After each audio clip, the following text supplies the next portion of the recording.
At Daytona International Speedway in February, the story was of two drivers. Now, 5 months and 15 races later, it's the same story as we come back to Daytona to continue this tale.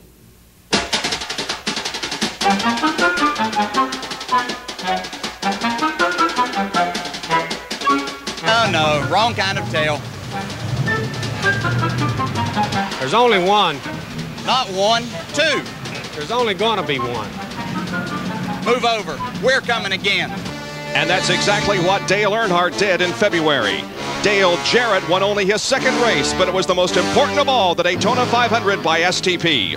He began the quest for his first NASCAR Winston Cup championship. Veteran Dale Earnhardt was denied the win again, but it didn't stop his determination for a sixth NASCAR Winston Cup title as he seeks to break Richard Petty's record 7. The tale of two Dales continues today at the World Center of Racing in the Pepsi 400.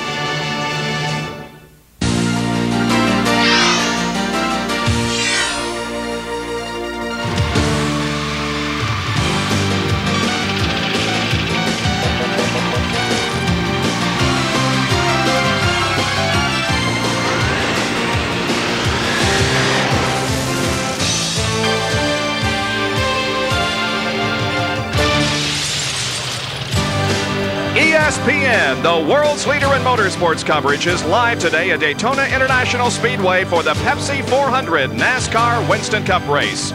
Florida in July. It's hot and it's humid. The forecast is for the chance of rain later this afternoon, but we should be able to get the race in with no problem.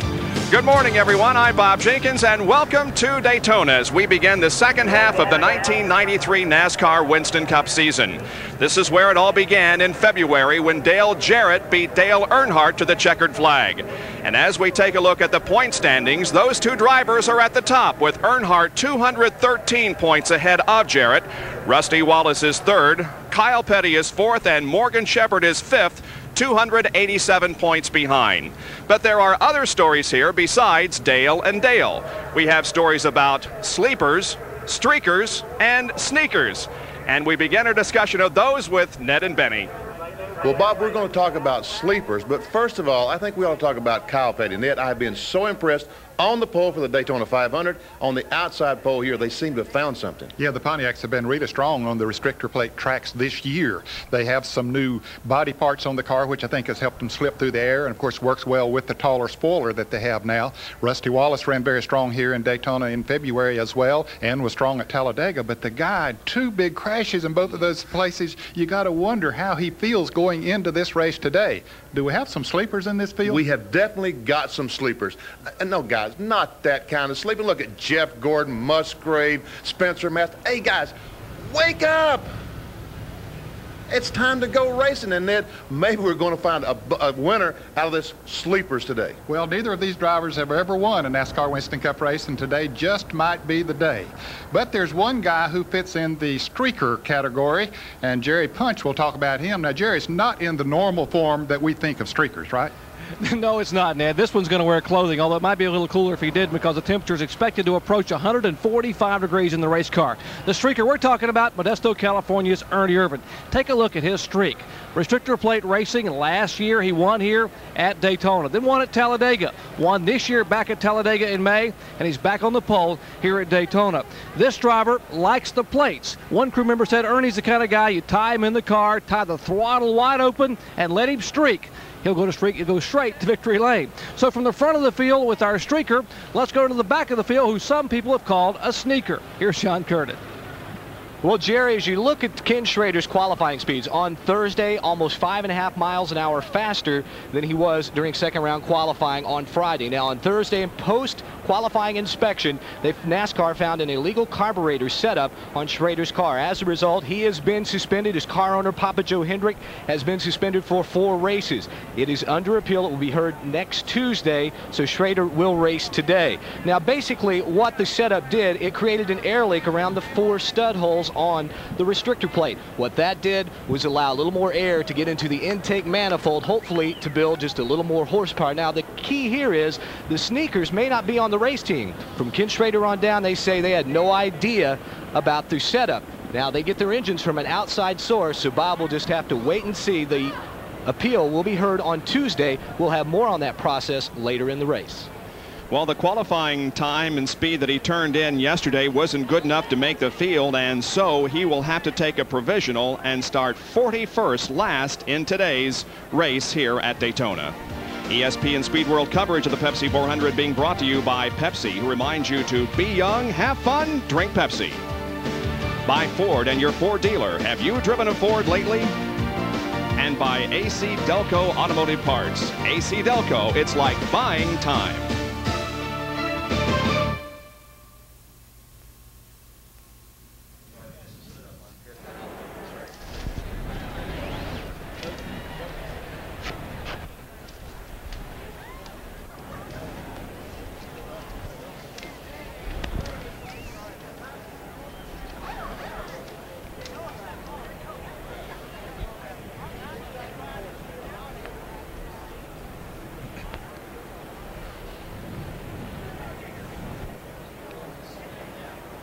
We are looking down on Daytona International Speedway from the airship Shamu, the SeaWorld blimp. Shamu represents SeaWorld marine life parks in Florida, California, Ohio, and Texas. SeaWorld is a world leader in marine life conservation, research, and education programs. And as you look down, you can see that there is quite a crowd on hand here today. Now, normally this race doesn't attract as many as the Daytona 500. There isn't quite as many, but we have a great crowd on hand here today as you look down on the racetrack. Now, there is a little bit of a delay here because we have a power problem that is plaguing some areas of the racetrack, and so we're not going to be able to get underway just quite yet. But now the word has been given to start engines, and so after they warm them up a little bit, they'll be going onto the racetrack and completing a few warm-up laps before getting the green flag. 160 laps of competition here this afternoon.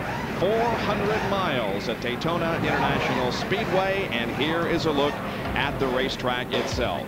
Pole speed 190.327, time 47.287 seconds. The field is separated by 7.8 seconds. Miles per hour. 7.8 miles per hour. There's the racetrack coming off the tri-oval. Down into turns 1 and 2, bank 31 degrees. Do you want to talk about? That's all right. You go right ahead. You've driven this track a lot more than I have. And coming off turn 2, when you start down the back straightaway, it looks like it's forever. It's about 3,400, 3,600 feet. It looks like it's 9,000 feet. Barely can see turn 3, and we can see 3 and 4 banked exactly the same as 1 and 2, 31 degrees. And then on to the tri-oval, which is banked at 18 degrees, completing a lap around Daytona. The tri-oval length is 2,400 feet. The 44 car has its hood up. That's Rick Wilson. He's turned in a very good qualifying effort. He's scheduled to go in 9th position here this afternoon, but as you can see right now, they have the hood up on the STP Pontiac. Well, let's take a look at the 41 cars that comprise the starting lineup for today's event. The pole sitter is Ernie Irvin in the Kodak Film Chevrolet. He's from Modesto, California, qualifying at 190.3. Outside, the only other driver above 190 at 190.030 is the mellow yellow Pontiac driven by Kyle Petty.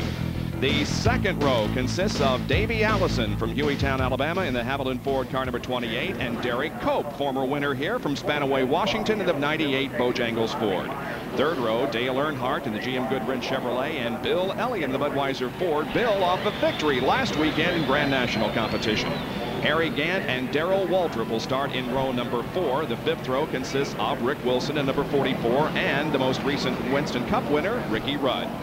In the sixth row, it's Michael Waltrip in number 30 and Rick Mast in number 1. And the seventh row, Dale Jarrett and Ted Musgrave. Row number 8, Hut Strickland and Brent Bodine. The ninth row, Rusty Wallace and Mark Martin. And as you look at the rest of the starting lineup, let's go down for a report from John Kernan on Rick Wilson's potential problem. Bob, I just talked to Robbie Loomis, Wilson's crew chief. He thinks they have the problem fixed. It was around the master cylinder. One of the O-rings had worked its way out. The bolt into the master cylinder had worked its way back. They've tightened that all up, and Robbie Loomis says it should not create a problem for them. Of the starting lineup, Bill Parsons and P.J. Jones in the 18th row. Richie Petty will start in row number 19, and there you see that